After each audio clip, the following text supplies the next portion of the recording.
नमस्कार साथियों।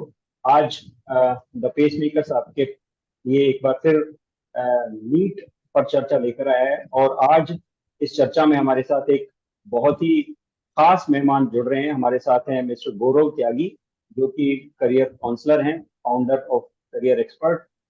हमारे साथ दूसरे आज के जो मेहमान हैं वो हैं डॉक्टर पुष्पेंद्र सिंह, और आप एम्स जोधपुर में रेडियोलॉजी विभाग में प्रोफेसर हैं। एक पेरेंट के रूप में ये इस आंदोलन से पहले दिन से जुड़े हुए हैं और पूरे जज्बे के साथ जुड़े हुए हैं। तो गौरव जी, आपका और डॉक्टर पुष्पेंद्र, आप दोनों का इस कार्यक्रम में स्वागत है। और मुझे लगता है कि गौरव जी के साथ जो आज हमारी खास तौर पे चर्चा होगी इस नीट विवाद को लेके, उससे मुझे लगता है कि हमारे स्टूडेंट्स और पेरेंट्स को बहुत जानकारी मिलेगी।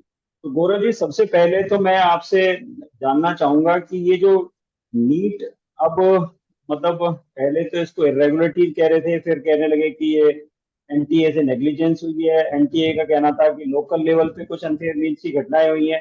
तो सबसे पहले तो मैं आप ओपनिंग रिमार्क आपसे चाहूंगा कि किस तरह से देखते हैं आप ये सारा जो सब कुछ आपको 4 जून के बाद दिखाई दे रहा है, उसको किस तरह से देखेंगे आप?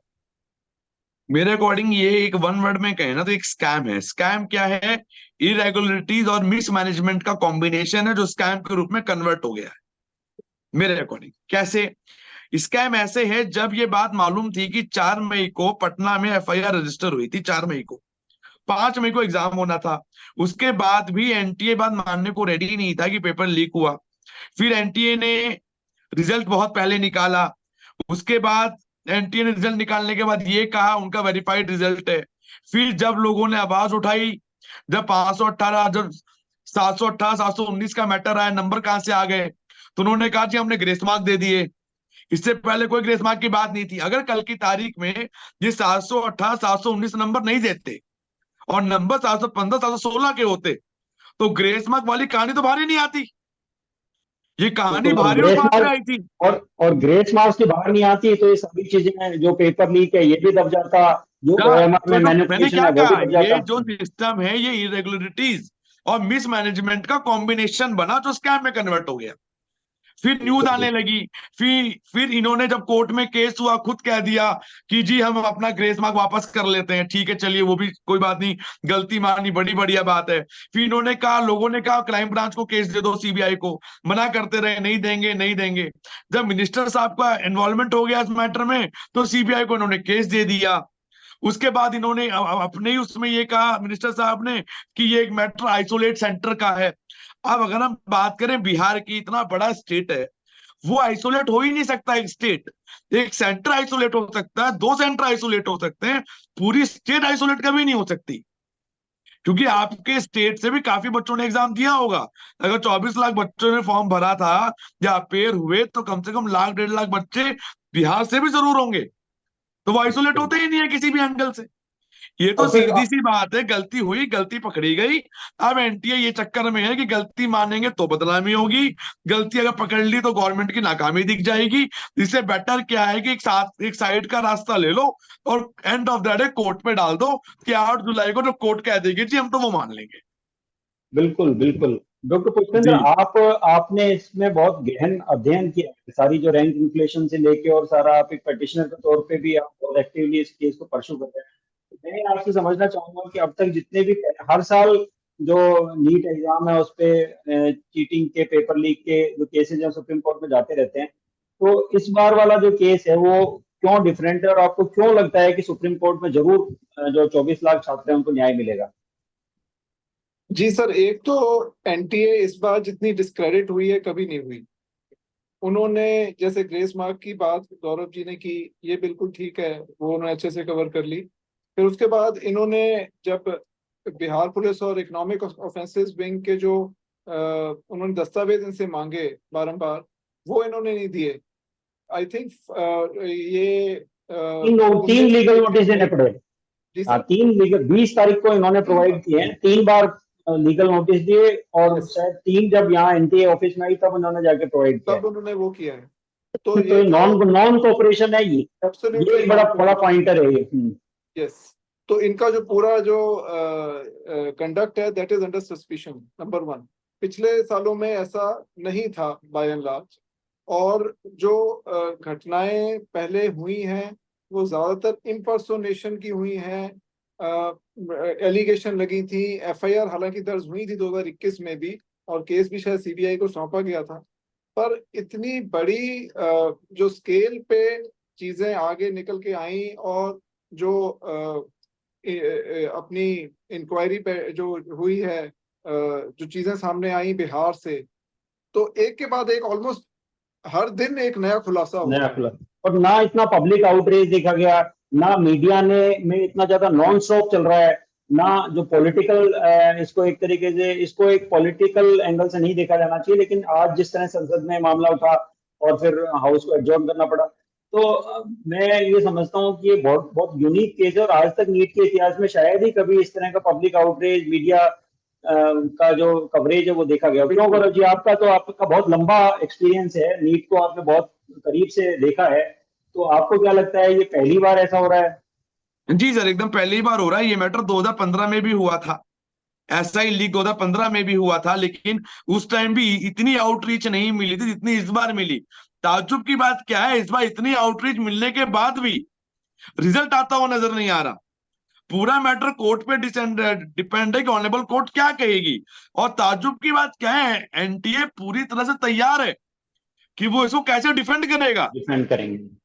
यस। पर ये तो वो वाली बात हो गई है कि जी आंखें बंद करके मैंने दूध पी ली बिल्ली ने, तो इसका मतलब ये नहीं कि दुनिया ने नहीं देखी वो, तो ये हम्म, बिल्ली मानने को तैयार नहीं है कि दुनिया ने नहीं देखी वो। हम्म। मतलब बहुत चीजें हैं जो क्रिस्टल क्लियर हैं, जिसमें लार्ज स्केल सर पे बहुत सारे इरेगुलरिटीज और इश्यूज हैं। अभी तो आप लोग को जो लग रहा है वो लग रहा है कि पेपर लीक हुआ, आपको लग रहा है कि इंप्रूनाइजेशन हुआ, किसी ने किसी की जगह बैठ के एग्जाम लिखा, आपको लग रहा है कि ओएमआर भरी गई। इसकी भी क्या गारंटी है कि जो रिजल्ट आया है वो रिजल्ट एकदम सही आया है। सभी बिल्कुल बच्चों की जो ओएमआर शीट है वो तो पब्लिक नहीं हुई, बिल्कुल। ये सबकी result sir. IDP OMR sheet आई ना। बिल्कुल। बिल्कुल। ये जो पूरी ओवरऑल। इतना बड़ा जब विवाद इसमें हुआ है, तो कम से कम जो ओएमआर और रिजल्ट की फॉरेंसिक ऑडिट तो होनी चाहिए थी अब तक। अभी तक आ बिल्कुल। जानी चाहिए थी। इसके साथ साथ एक बात और है कि इन्फ्लेशन हर साल आते आए हैं, रैंक कट ऑफ हमेशा बढ़ी है। पहले 590 पे गवर्नमेंट मिलता था, वो बढ़ के 598 हुआ, फिर 602 हुआ, फिर 605 हुआ, फिर 608 हुआ।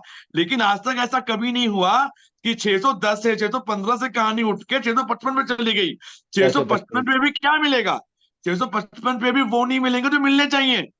बिल्कुल। मतलब वो कॉलेजेस मिलेंगे जो बहुत पीछे आते हैं, जोरहाट मेडिकल कॉलेज जोरहाट, ऐसे कॉलेजेस मिलेंगे जिनका कोई तुक नहीं है लेने का। हम्म, और कल की तारीख में ना अभी क्या है, मैं एक बात बताऊं, जैसे मैं सुन रहा हूँ मीडिया में बहुत लोग कह रहे हैं कॉलेज तो मिल ही जाएगा हमें, अच्छा नहीं मिलेगा, खराब मिलेगा। बॉस, अच्छे और खराब की कहानी खत्म हो गई अब।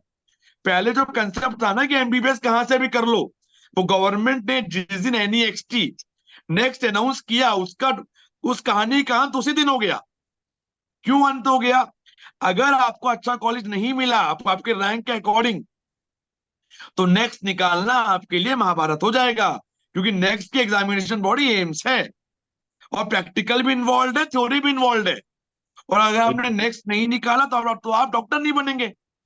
बिल्कुल ये भी तो टर्म कंडीशन है।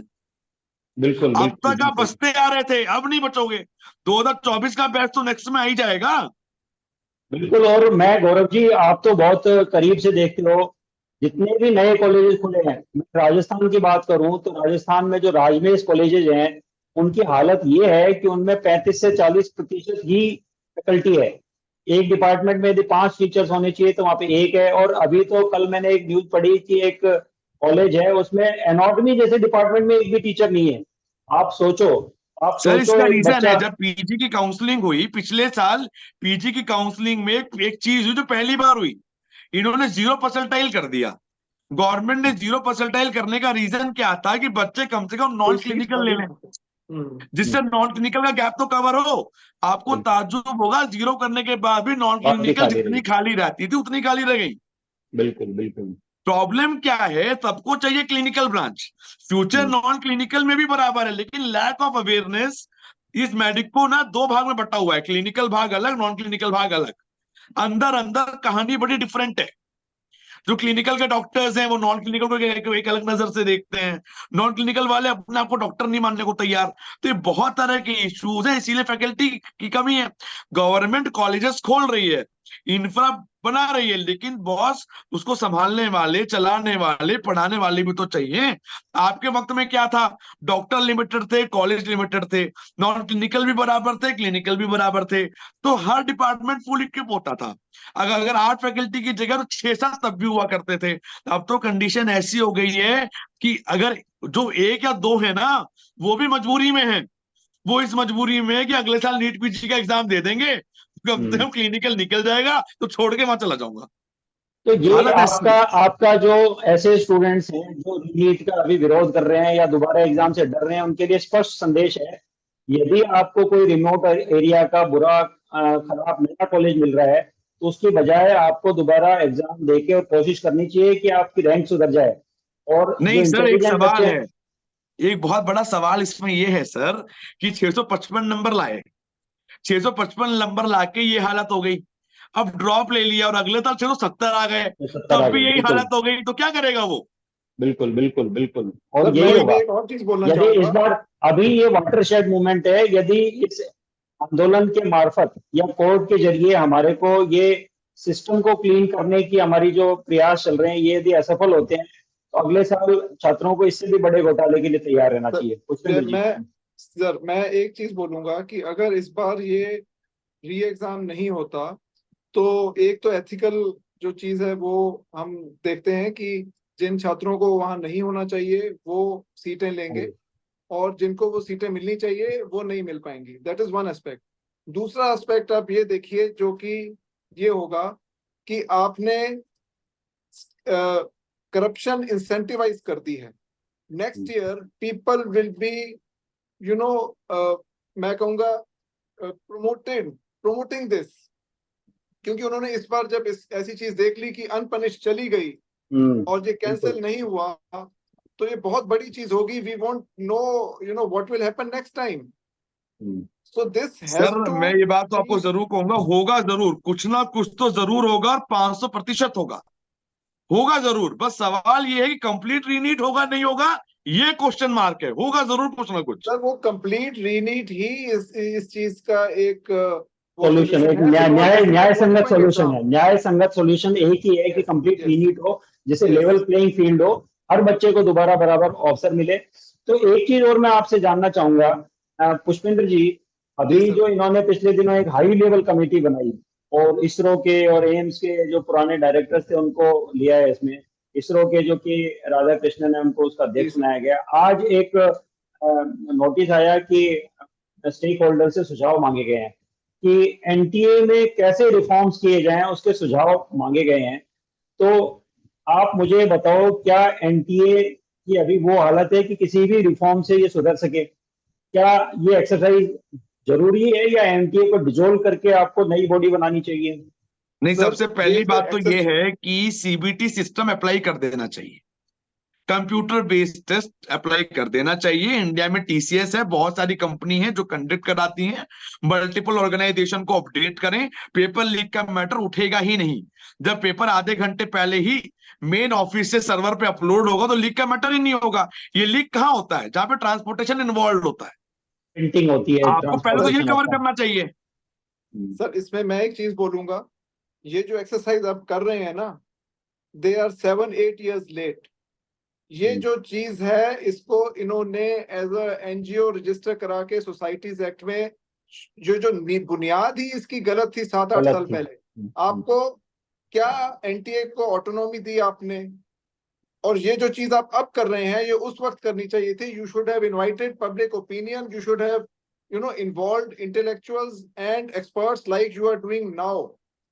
जब यूपीएससी का जो बोर्ड है उसको एक पार्लियामेंट के एक्ट द्वारा आपने उसको वो अहमियत दी है, तो इतने जो एग्जाम कराती है बॉडी उसको आपने एक ऐसे रखा हुआ है कि वो मिनिस्ट्री के अंडर है, कोई उसकी ऑटोनॉमी नहीं है, और कितनी ओपेकनेस है हम सबने देख ली। So what they are doing now should have been done 7 years earlier, and what is being done now is a very good step for future, but it should start by first dissolving this entire body.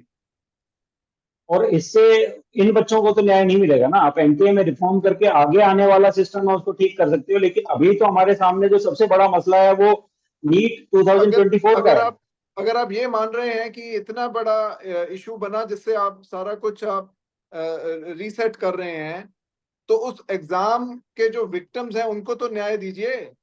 बिल्कुल, जब आपने उस संस्था की credibility पे इतना बड़ा question mark लगा दिया है कि आप उसको कुछ डिजोल्व करने की सोच रहे हैं या मेजर रिफॉर्म की सोच रहे हैं, तो उस एजेंसी ने जो लास्ट एग्जाम लिया है एग्जैक्टली T24, उसकी तो क्रेडिबिलिटी, सैंक्टिटी सब कुछ बिल्कुल। मिट्टी में मिल चुकी है। गौरव जी, अब जबकि ये मामला कोर्ट में है और ऐसा लगता है कि 8 जुलाई से पहले सरकार भी अपनी ओर से कोई पहल करके कोई ऐसा कदम नहीं उठाएगी कि बच्चों को कोई संतोषजनक राहत मिल सके, तो आप अब किस दिशा में इस केस को जाते हुए देख रहे हैं? सरकार के स्तर पे आपको लगता है कोई कार्रवाई होगी या केवल कोर्ट में मेरे डिसीजन अकॉर्डिंग होगा? सरकार के स्तर से कार्रवाई हो जानी चाहिए, क्योंकि सीबीआई इंक्वायरी भी ऑलरेडी चल रही है। रिपोर्ट डे बाय डे की रिपोर्टिंग जरूर हो रही होगी। ये बात अलग है कि बता नहीं रहे हैं, लेकिन रिपोर्टिंग जरूर हो रही होगी डे बाय डे की। एनटीए रिपोर्ट जरूर ले रहा होगा। तो अगर लग रहा है कि कुछ मास हुआ है और इनके पास प्रूफ सीबीआई के पास है, जितनी खबरें न्यूज में आ रही हैं मीडिया में, इनके पास तो उससे ज्यादा इनपुट्स है ना। बिल्कुल बिल्कुल।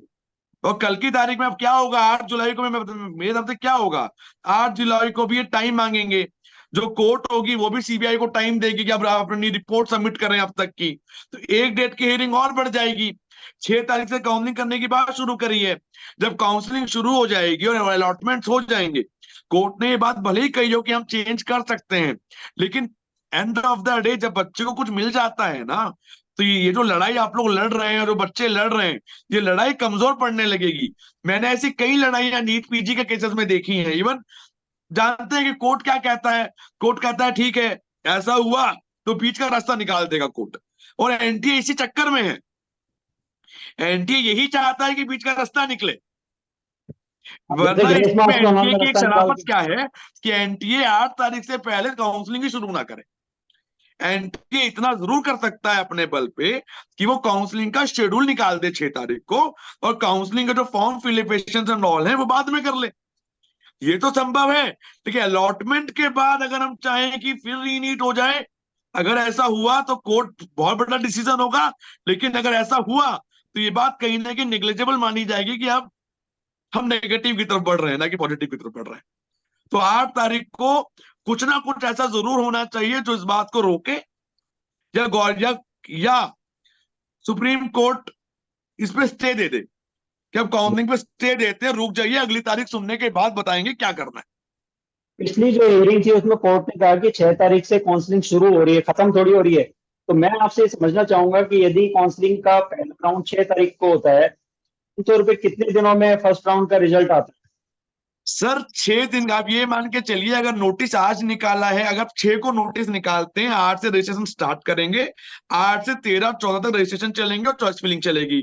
लॉकिंग होगी 16 या 17 तक, और जो रिजल्ट होगा वो निकलेगा 19 या 20 तक, और जो रिपोर्टिंग होगी वो 21 से लेके 28 के बीच होगी। तो यानी मुझे लगता है कि जुलाई। यदि कोर्ट से 21-20 तारीख तक भी यदि कोई फैसला आता है तो काउंसलिंग का कोई प्रभाव उस पे रिजल्ट पे देखने को नहीं मिलेगा। यदि कोर्ट ये 20 तारीख से पहले, और मुझे लगता है कि इतना टाइम ऑलरेडी जारी हो चुका है और इन सेंसिटिव इशू है, तो कोर्ट भी इस चीज का तो ध्यान रखेगा कि कम से कम 8 तारीख के बाद यदि नेक्स्ट हियरिंग होती है तो ऐसा नहीं है कि वो 3 हफ्ते बाद की मिलेगी। हो सकता है 2 दिन 3 दिन में या कंटिन्यूअस हियरिंग्स के बाद इसका जल्दी से जल्दी हाँ, निपटारा मिल हो। सकती है, लेकिन मेन टारगेट क्या है ना कि 8 तारीख को कुछ हो या नहीं हो, काउंसलिंग पे स्टे जरूर हो जाए। क्योंकि क्या होगा, जैसे ही ऑल इंडिया फॉर्म निकलेंगे, जो बाकी स्टेट बैठे हैं ना पीछे, वो भी अपने फॉर्म निकालने लगेंगे। बिल्कुल तो बिल्कुल। बच्चों का ध्यान यहां से हटके फॉर्म्स में चला जाएगा। हम्म। तो तो वो ये हमारा केस डाइवर्ट हो जाएगा उस कंडीशन में। डाइवर्ट हो जाएगा, बिल्कुल बच्चों के जो एफर्ट्स हैं वो खत्म हो जाएंगे और और सब अपने आज अपने तक काउंसलिंग पूरे में। देश के इतिहास में ऐसा कभी नहीं हुआ कि कॉलेज मिल गया हो, अलॉटमेंट हो गया हो, बच्चे ने एडमिशन ले लिया हो, और तब कहा जाए कि एग्जाम दोबारा होगा। ये कभी नहीं हुआ। यस। बिल्कुल बिल्कुल सही कह रहे हैं। तो पेरेंट्स और स्टूडेंट्स को इस बात का पूरा, मेरे ख्याल से पूरा जोर लगाना चाहिए कि वो कोर्ट में आपकी जो लीगल टीम है वो बहुत स्ट्रांग हो और बहुत अच्छे से आपके केस को वहां पे प्रेजेंट करे, सर कोई क्योंकि मैनिपुलेशन मेरिट्स तो नहीं केस में करना है। है, कोई डिप्लोमेटिक बात नहीं करनी है। अपने जो तथ्य है फैक्ट्स सबूतों रखने के हैं। साथ, जो मीडिया में चल रहे हैं, वो रखने हैं, बिल्कुल उनको रखना है, उनको बताना है कि साहब ऐसे ऐसे मैटर है, अब आप बताएं हम क्या करें। बिल्कुल बिल्कुल। अब और एनटीओ में जो भी दलील देगा उसके अगर कुछ काउंटर अवेलेबल होंगे तो काउंटर दिए जाएंगे, काउंटर अवेलेबल नहीं होंगे तो जो जो ऑनेबल जजेस चाहेंगे होगा वही। मीडिया में इतना कुछ आ चुका है कि अब मुझे लगता है कि एनटीए उससे उसको कवर अप नहीं कर पाएगा, और सीबीआई की जो इंक्वायरी होगी उससे निश्चित रूप से दूध का दूध और पानी का पानी होगा। और मीडिया में जो आई हुई जितनी भी सर बातें मैं हैं बताऊं, उनका अभी ना जो पेरेंट्स प्रमाणित हैं होंगी। वो एक मुद्दे को देख रहे हैं कि एग्जाम हो गया, रैंक बहुत ज्यादा आ गई। एक मुद्दा ऐसा है जिसका ध्यान नहीं है किसी पे भी, वो मुद्दा है काउंसलिंग का। आपको इस बार अंदाजा भी नहीं होगा कि काउंसलिंग का कट ऑफ कहां जा सकता है। इस इंसिडेंट के बाद ड्रॉपर्स की गिनती घटेगी, ना कि एग्जैक्टली। बढ़ेगी। हर साल ड्रॉपर बढ़ते थे, इस बार घट जाएंगे ड्रॉपर। इस बार क्या होगा, हो सकता है कर्नाटका केरला का जो कट ऑफ है प्राइवेट कॉलेजेस का, वो भी 630 640 से पहले बंद हो जाए, वो भी संभव है। और इस बार सारा ही शिफ्ट स्कैसिटी होगा, बहुत बढ़ेगी। सारा शिफ्ट होगा सर, बिल्कुल। इस बार बहुत कुछ शिफ्ट होगा जिसका अंदाजा भी नहीं है लोगों को। इसीलिए सर ये जो सभी के इंटरेस्ट में है कि ये री एग्जाम हो, क्योंकि वो जो है वो आपको उस रैंक पे मिलेगा ही नहीं। आप सोच के बैठे हो कि प्राइवेट में कर लेंगे, वो भी नहीं मिलेगा आपको। सर फाइट बहुत लेवल की बढ़ जाएगी, और एंड ऑफ द बिल्कुल। डे मैं आपको बता दूं कि मैं यूजी बहुत कम करता हूं, आजकल करता हूं, बहुत रेयर करता हूं, लेकिन जितना मुझे आइडिया लग रहा है कट ऑफ इतिहास रचेगा काउंसलिंग का कट ऑफ। बिल्कुल बिल्कुल। ये आपने अभी तक कोई स्टडी ऐसी की हो या इस पे, नहीं, ये जो स्कैम इसको कहेंगे, इसका प्रभाव किन किन राज्यों में आपको ज्यादा नजर आ रहा है? जैसे बिहार, उत्तर प्रदेश, राजस्थान, दिल्ली, ये 4 स्टेट्स हैं, इनके जो सर स्टूडेंट्स हैं मुझे देखिए, लगता है। सबसे बड़ा जो हब है ना वो राजस्थान है। कोटा में बच्चा आता है या सीकर बच्चा आता है, पढ़ाई करता है, चाहे वो कहीं का भी हो, एक्स वाई जेड प्लेस का हो, उससे कोई मैटर नहीं। कोटा हब बना हुआ है, वहां पढ़ते हैं बच्चे। पैन इंडिया का बच्चा आ रहा है। अगर मेरा क्या मानना है, अगर एक स्टेट में गलत हुआ, आप हर बच्चे को आइडेंटिफाई नहीं कर सकते कहाँ कहाँ गलत हुआ। उसके लिंक चेन टू चेन ये चीज बढ़ती चली जाएगी। हो सकता है पता चला पूरा इंडिया कवर हो गया, बस अंडमान निकोबार बच गया और लक्षद्वीप बच गया बस, और पूरा पूरा इंडिया कवर हो गया। कुछ कह नहीं सकते अब, ये बात कहां से कहां तक जाएगी। इसमें सबसे बड़ी बात क्या है कि सीबीआई की भी अगर मैं बात करूं, तो सीबीआई भी एक दिन में रिपोर्ट नहीं दे सकती। सीबीआई भी चेन वाइज चलेगी, उसको भी टाइम चाहिए। लेकिन बच्चों के पास टाइम नहीं बचा हुआ है। अब जाते जाते दिन और घंटे घट रहे हैं, वो काउंसलिंग की तरफ बढ़ रहे हैं। अब तो एक ही तरीका है कि 8 तारीख को आपको रिलीफ मिल जाए, भले ही कोर्ट ये कह दे 2 महीने बाद जमा करना, काउंसलिंग रोक दो भाई। तो एग्जैक्टली। ये सुकून हो जाएगा कि हाँ कुछ हो रहा है, और कम से come end of the day बच्चों में ना प्रॉब्लम एक आ गई है। प्रॉब्लम ये नहीं आई गलत हुआ, प्रॉब्लम ये आई है कि इस गवर्नमेंट से या इस सिस्टम से भरोसा उठ गया। अब यस। बच्चा ये कहता है 3 साल प्रैक्टिस पढ़ाई करी, पिछले साल 620 नंबर मिल रहे थे, मुझे गुवाहाटी मेडिकल कॉलेज मिल रहा था, वो नहीं लेना था। इस बार 660 आ गए तो भी वही मिल रहा है। बिल्कुल कल की तारीख में ड्रॉप करूंगा 680 आ जाएंगे, फिर भी वही मिलेगा। बिल्कुल बिल्कुल। एक। तो फायदा बिल्कुल। क्या हुआ। तो एक मैं जो बात समझना चाह रहा था वो ये था कि साउथ इंडियन जो स्टेट्स हैं, वहां भी क्या इसी तरह की प्रतिक्रिया है इस स्कैम को लेके? वहां भी बच्चे इतने उद्वेलित थे, वहां पे भी सर इसी देखिए, तरह मैं आपको आंदोलन हो रहे बताऊं, तमिलनाडु की तो कहानी डिफरेंट है। तमिलनाडु तो डे वन से कह रहा है नीट स्क्रैप करो भाई।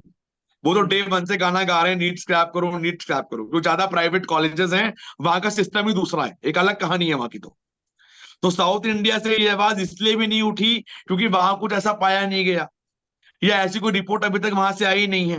लेकिन जो मेन इंडिया है, इवन महाराष्ट्र भी कवर हुआ, और मुझे लगता है महाराष्ट्र में भी मास कवर हुआ है, जो न्यूज़ेस देखने को मिल रही हैं। क्योंकि हमारे और आपके पास एक ही सोर्स है, वो है मीडिया। चाहे यस। वो इलेक्ट्रॉनिक मीडिया हो, चाहे वो प्रिंट मीडिया हो, जो वो कह रहा है हम वही मान रहे हैं। लेकिन जो मेन इनपुट्स हैं, एक बात मैं आपको और बताऊं, इसमें ना एक डिमांड और होनी चाहिए कि जो भी डेवलपमेंट्स हो रहे हैं, वो एनटीए वीकली कम से कम 2 बार या 1 बार एटलीस्ट उसको इन्फॉर्म करे, ऐसे प्रेस नोट निकाल के, कि अब तक ये डेवलपमेंट इन केसेस में हुए हैं। कि जिससे चीजें क्लैरिफाइड हो, लेकिन वो हो नहीं रहा, क्योंकि एनटीए भी जानता है कि अगर उसने क्लैरिफाई करना शुरू किया तो कोर्ट में यही चीजें उनके खिलाफ खड़ी हो जाएंगी। Yes yes. और मुझे तो अभी ये डाउट है कि एनटीए का अभी एग्जिस्टेंस कितना है। हाँ गवर्निंग बॉडी बना दी गई है जो 8 लोगों की है, 8 सीनियर जो एक्सपर्ट्स हैं उनकी। तो मुझे लगता है उनकी डे टू डे जो एक्टिविटीज हैं उसको कौन चला रहा होगा। डायरेक्टर जनरल हालांकि चेंज कर दिए गए हैं, लेकिन जो कमेटी बनाई हुई है उसका डे टू डे जो नहीं फंक्शनिंग नहीं होती सर, है देखिए इन्वॉल्वमेंट होगा। गवर्नमेंट बहुत सीरियस है, गवर्नमेंट बहुत सीरियस है। पार्लियामेंट में भी डेली कहीं ना कोई मुद्दा डेली उठता रहता है, और उठ भी रहा है, और मीडिया में भी उठ रहा है। तो अब कन्नी काटना इतना आसान नहीं रह गया है। पहले था ना कि कुछ नहीं हुआ, ये कहना संभव नहीं है अब।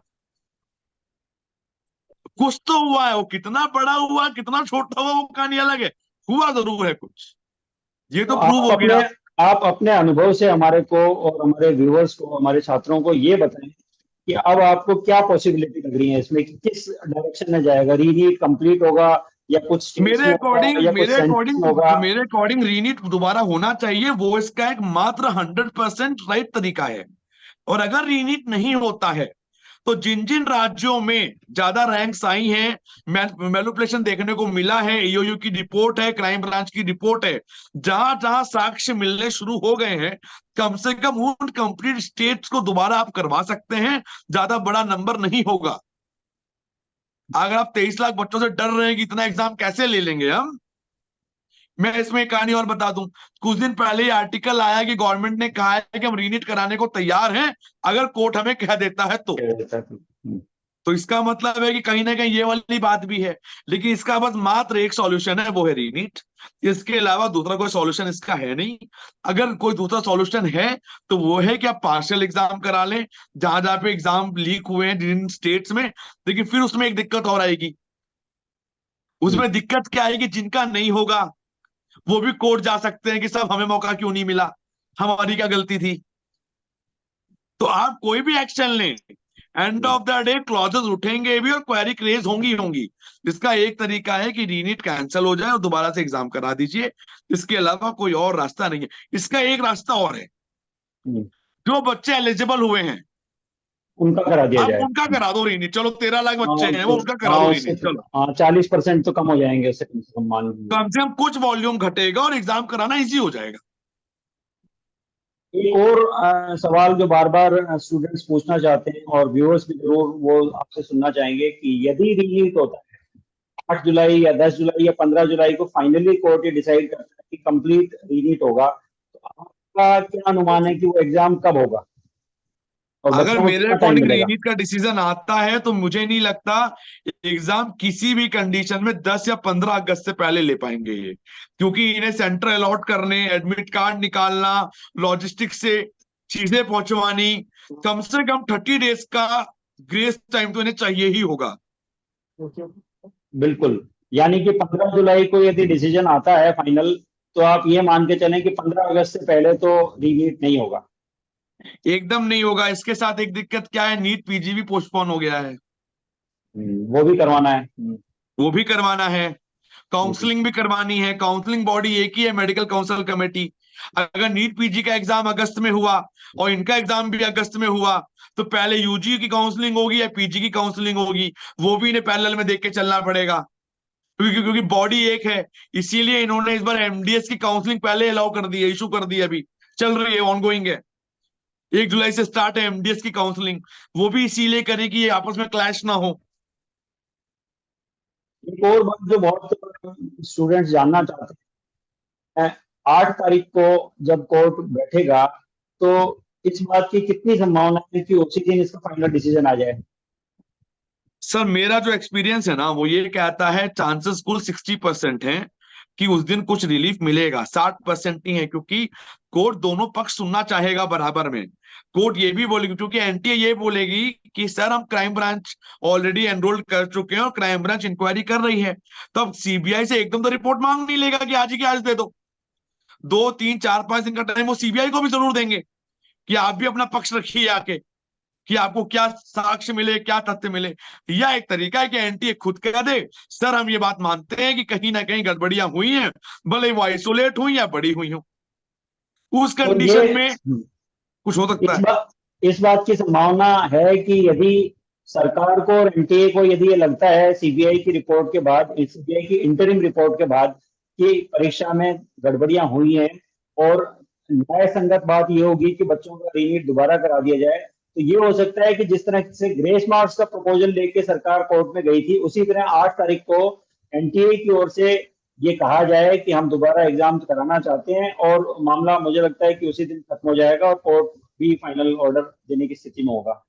सर ये बात अगर हो जाए तो इससे बढ़िया तो कुछ भी नहीं, फिर तो 8 तारीख का वेट ही क्यों कर रहे हो? हाँ, फिर पहले तो भी उसे कर पहले सकते निकाल हैं। के कहानी खत्म करो। सर मुझे लगता है कि ये नहीं होगा, अगर होना होता तो ये हो जाता अब तक। तो ये कोई मिडिल ग्राउंड निकालने की कोशिश करेंगे, but again as Gaurav ji said, वो जो है वो will not be the ideal thing to do, कि हम लिमिटेड जगह पे करा लेते हैं इन स्टेट्स, आइसोलेटेड स्टेट। अब स्टेट्स आइसोलेटेड तो है नहीं, डिजिटल टेक्नोलॉजी का जमाना है, कहाँ से कहाँ पेपर गया, कैसे आप ट्रेल उसको देखेंगे? तो अब पता चला, मैं इसमें एग्जांपल दूंगा, बिहार का कैंडिडेट कोटा में पढ़ रहा था, हाँ उसके दोस्त के पास आ गया, अब वो कोटा व्हाट्सएप हो गया, अब कोटा से पता चला कि जम्मू कश्मीर व्हाट्सएप हो गया, वहां पता मुंबई ट्रांसफर हो गया। कुछ कह नहीं सकते, डिजिटल वर्ल्ड है, कहीं से कुछ भी हो सकता है, नोबडी नोज। और बच्चे आपस में कोचिंग की वजह से इतने ज्यादा कनेक्टेड होते हैं कि मेरे ख्याल से अब भारत में बहुत से सिटीज हैं, चाहे वो कोटा हो, सीकर हो, महाराष्ट्र का लातूर है, ऐसे बहुत से सेंटर्स हैं जहाँ पे हजारों लाखों बच्चे हैं वो एक सिटी में रहते हैं। तो उस सिटी में यदि कोई चीज पेपर लीक जैसी होती है तो मुझे लगता है कि उसका बहुत तेजी से प्रसार होता है, और उसको रोक पाना, कंटेन कर पाना किसी भी एजेंसी के लिए संभव नहीं होता है। सर तो मेरा एक बात और मानना है, जो गवर्नमेंट जो कानून अभी लाई है ना 3-4 दिन पहले, पेपर लीक वाला, ये कानून पहले से होना चाहिए, तो सख्त से सख्त सजा मिलनी चाहिए, उम्र कैद तक के क्लॉजेस होने चाहिए। आप एक बच्चे का साल नहीं खराब कर रहे हैं, आप एक सपना खराब कर रहे हैं, एक ड्रीम जो वो बचपन से देखता आ रहा है, अब उसको बिल्कुल खत्म कर रहे हैं पेपर लीक करवा के। बिल्कुल बिल्कुल। बिल्कुल बिल्कुल, ये बहुत से मैटर बच्चे हैं नहीं जो है यहाँ पे। निराश और हताश होकर अपना करियर की लाइन ही चेंज कर लेंगे, मुझे लगता है यदि इस बार नहीं, कोई लोग करने लगे हैं, मैं आपको करने बताऊं, लगे कई हैं। कॉल्स आती हैं कि सर 645 नंबर है, क्या होगा? गवर्नमेंट मिलेगा नहीं, प्राइवेट के पैसे नहीं है, तो अब क्या करेगा वो? बिल्कुल बीएमएस बीएचएमएस लेना नहीं चाहता, बीडीएस लेगा नहीं, क्या करेगा? एंड्रॉइड कहता है सर कुछ नहीं करूंगा, बीएससी कर लूंगा, बीएससी करके एमएससी कर लूंगा, ज्यादा होगा तो दोबारा नीट दे दूंगा बीएससी करते करते। कितनी बड़ी विडंबना है कि जो बच्चा बहुत 2 बहुत 4 साल से मेहनत कर इनजस्टिस। रहा था, वो एक कितना ह्यूज इंडस्ट्री, जो बच्चा 3 4 साल से तैयारी कर रहा था, उसको केवल इसलिए अपना करियर चेंज करना पड़े कि उसके साथ उसके एग्जाम में चीटिंग हुई, पेपर लीक हुआ, जिन एजेंसीज को ये दायित्व मिला हुआ था एग्जाम को सही करने का, वो नहीं कर पाई। वो एजेंसीज कॉन्ट्रैक्ट के कर्मचारियों के भरोसे चल रही थी, उनके पास एडिक्वेट स्टाफ नहीं था। और मैं ये तो नहीं कहूंगा कि बजट की कमी थी, क्योंकि करोड़ों अरबों रुपए हैं ये बच्चों से रजिस्ट्रेशन फीस के नाम पे लेते हैं। निश्चित रूप से जवाबदेही बनती है, एनटीए की बहुत बड़ी जवाबदेही बनती है। और यदि जांच में किसी भी स्तर पे पाया जाता है कि एनटीए का कोई भी कर्मचारी या अधिकारी इसमें इन्वॉल्व है, तो उसका क्रिमिनल प्रोसिक्यूशन होना चाहिए। लाखों बच्चों के भविष्य के साथ खिलवाड़ करने वाले कर्मचारी, अधिकारी, गैंगस्टर, सरगना, सॉल्वर गैंग, ऐसा कोई भी है वो बचना नहीं चाहिए, और एक ऐसा डेटरेंट स्थापित होना चाहिए कि आगे आने वाले समय में कोई भी इस तरह की गतिविधि में संलिप्त होने का प्रयास ना करे। आप दोनों के साथ इस चर्चा में मुझे लगता है कि हमारे व्यूअर्स को बहुत अच्छी जानकारी उपलब्ध होगी। आप इसी इसी के साथ हम इस चर्चा को यहाँ पर समाप्त करना चाहेंगे। आप दोनों मेहमानों का हार्दिक धन्यवाद। इसी थैंक यू तरह सर। की चर्चा के लिए हम एक बार नमस्कार फिर सर। हाजिर होंगे। Thank you. Thank you. Thank you.